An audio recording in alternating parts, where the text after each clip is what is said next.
Terima kasih atas kesempatannya. Perkenalkan, nama saya Vanessa Sukma Maharani dengan NIM 2019-210437. Kelompok kami mengambil observasi usaha rumahan makanan penutup, yaitu Ike Pie Store.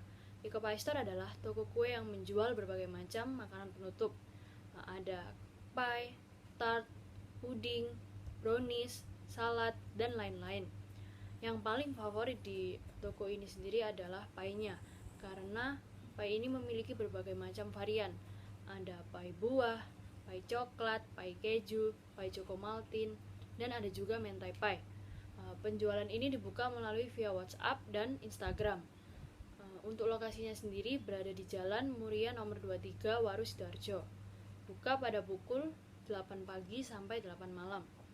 Untuk tokonya sendiri ini berada di rumah, tetapi hanya untuk tempat mengambil pesanan kue dan tempat untuk pembuatan kuenya. Nama pemilik dari Ike Pie Store ini adalah Ibu Ike Setiawati. Beliau membuka usaha ini sejak tahun 2013 atau sekitar 7 tahun. Ibu Ike dibantu oleh suami, anak, dan pegawai dalam menjalankan usahanya. Motivasi yang membuat Ibu Ike membuka usaha ini adalah untuk menyalurkan hobi dan membuat lapangan pekerjaan yang lebih banyak. Tujuan yang ingin dicapai Ibu Ike untuk kedepannya adalah usahanya semakin besar dan maju, banyak peminat, banyak yang mengenal tokonya, dan bisa membuka toko yang lebih besar. Assalamualaikum warahmatullahi wabarakatuh. Sebelumnya terima kasih atas kesempatannya. Perkenalkan, nama saya Revena D. Pramesti dengan NIM 2019-210455. Baik, di sini saya akan menjabarkan tentang biaya pengeluaran apa saja yang ada pada pie ini. Yang pertama ada butter atau mentega, lalu yang kedua ada air, lalu selanjutnya ada buah kaleng, lalu ada susu, ada tepung maizena, ada telur, ada buah fresh, lalu ada keju, ada selai chocomaltin, lalu berikutnya ada gula, ada kantong plastik, ada kertas roti, ada listrik, ada pulsa, LPG, dan yang terakhir ada transportasi.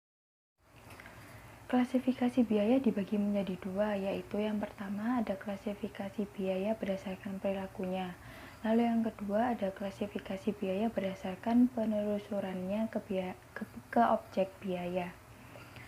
Klasifikasi biaya berdasarkan perilakunya dibagi menjadi tiga, yaitu yang pertama ada biaya tetap, lalu yang kedua ada biaya variabel, lalu yang ketiga ada biaya semi variabel.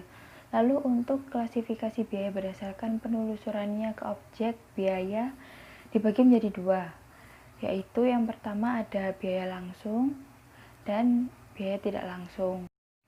Pada biaya variabel dan biaya langsung terdapat butter atau mentega, lalu yang kedua ada tepung, lalu yang ketiga ada buah kaleng, lalu yang keempat ada susu full cream, lalu yang kelima ada maizena, selanjutnya ada kemasan kardus, lalu ada kemasan kertas roti, dan juga kemasan kresek. Lalu berikutnya di biaya variabel dan biaya tidak langsung terdapat ada telur, ada air, ada gula, lalu ada buah fresh, lalu ada keju, lalu ada selai coklat chocomaltin. Lalu selanjutnya di biaya semi variabel dan biaya tidak langsung ada biaya listrik, lalu ada servis mesin, ada transportasi, ada biaya pulsa, dan juga gas LPG. Lalu di biaya tetap dan biaya langsung ada gaji pegawai. Slide berikutnya akan dijelaskan oleh rekan saya. Terima kasih. Terima kasih atas kesempatannya. Perkenalkan, nama saya Aprilia Renantias dengan NIM 2019-210460. Di sini saya akan melanjutkan presentasi dari rekan saya, yaitu pada laporan laba rugi pendekatan biaya absorption. Jadi pada usaha ini, unit produk yang dihasilkan selama 1 bulan yaitu 3.000 unit. Lalu harga per unitnya adalah 7.000. Kemudian terdapat biaya variabel per unit, di mana di dalam biaya variabel ini terdapat biaya BBL yaitu sebesar 3.290. Lalu untuk unit usaha ini biaya TKL-nya tidak ada. Lalu ada BOP variabel sebesar 1.794. Selanjutnya ada biaya tetap per tahun, di mana terdapat BOP tetap sebesar 2.750.000. dan ada biaya penjualan dan administrasi sebesar 100.000. Lalu dalam penjualan ini menghasilkan 21 juta, kemudian dikurangi dengan biaya BPL sebesar 9.570. Untuk biaya TKL-nya tidak ada. Selanjutnya dikurangi dengan BOP variabel yang menghasilkan 5.382.000 dan dikurangi dengan BOP tetap sebesar 2.750.000. Dari hasil pengurangan tersebut menghasilkan laba kotor sebesar 3.298.000. Lalu laba kotor ini akan dikurangkan lagi dengan biaya penjualan dan administrasi sebesar 100.000 dan menghasilkan laba bersih sebesar 3.198.000. Terima kasih.